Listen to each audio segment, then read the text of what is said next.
Halo rekan-rekan sejawat, gimana kabarnya hari ini? Tentu baik-baik aja ya. Nah, setelah kita berlama-lama di Indonesia, hari ini AA akan mengajak kalian terbang ke Turki untuk mendengarkan salah satu kasus yang complicated banget sih. Tanpa berlama-lama lagi, langsung aja kita gaskan kikesnya.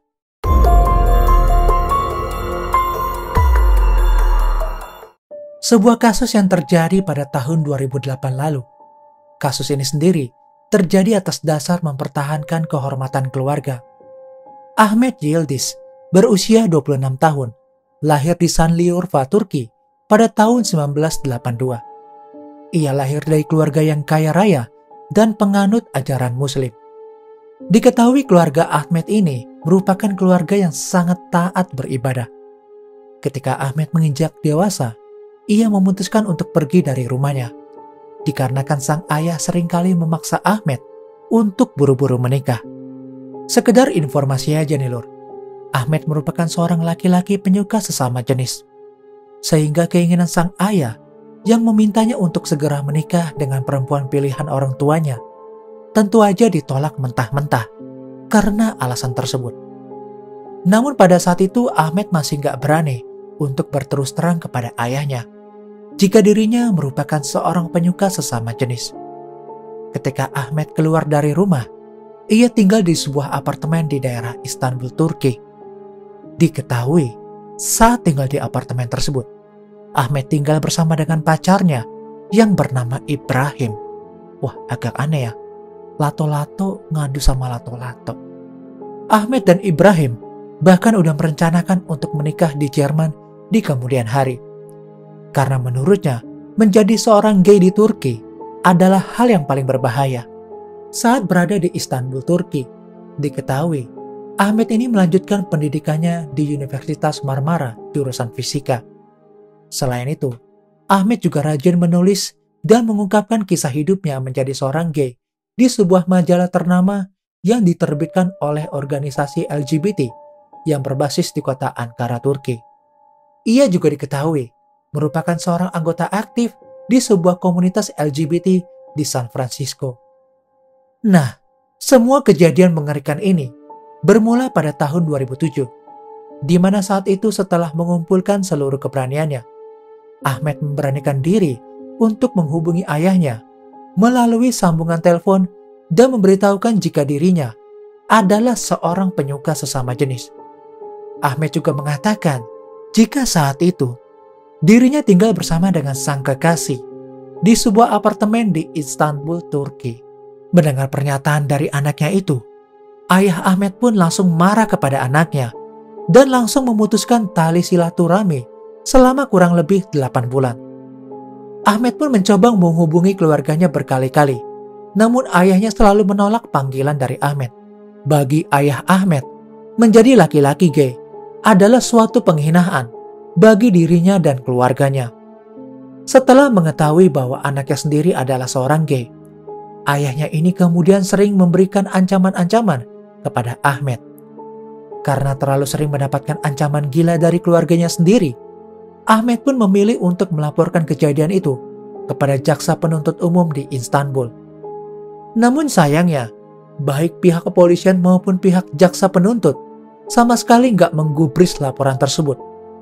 Setelah 1 tahun berlalu, atau lebih tepatnya pada 8 Juli 2008, sekitar malam hari, saat dalam perjalanan pulang dari kampusnya menuju ke apartemennya, Ahmet ini sempat beristirahat di sebuah kafe untuk membeli es krim. Namun ketika Ahmet baru aja keluar dari kafe tersebut, tiba-tiba ia diserang oleh laki-laki gak dikenal yang saat itu keluar dari sebuah mobil dan langsung menembakkan peluru sebanyak 5 kali ke arah Ahmet. Sayangnya nih lur, 3 dari 5 peluru itu berhasil mengenai dada Ahmet hingga membuatnya meninggal dunia di tempat. Sedangkan 2 peluru lainnya meleset dan melukai seorang wanita yang kebetulan berada di sana.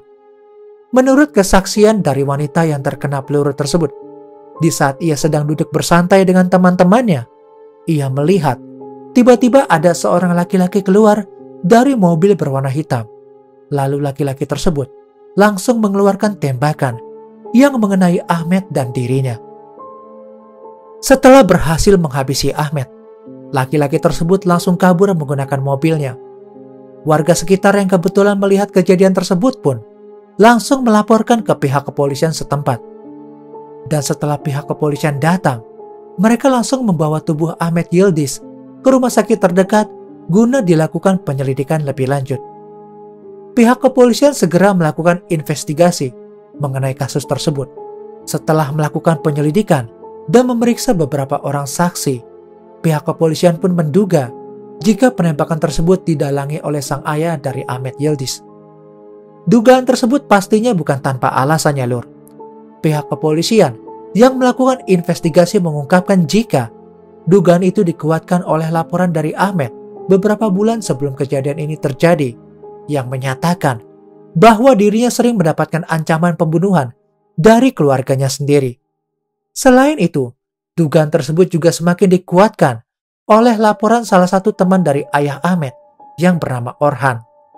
Orhan menjelaskan jika pada malam hari saat kejadian itu terjadi, Yahya Yildiz atau ayah Ahmed ini sempat meminjam mobil kepadanya. Namun setelah mobil itu dikembalikan, Orhan menemukan beberapa selongsong peluru di bawah jok mobilnya. Dan ketika ditanya, Yahya menjelaskan jika dirinya ini baru selesai berburu dan lupa membereskan selongsong peluru tersebut. Berbekal informasi itulah, pihak kepolisian pun segera mencari Yahya Yildiz. Namun ternyata, Yahya udah melarikan diri dari negara Turki.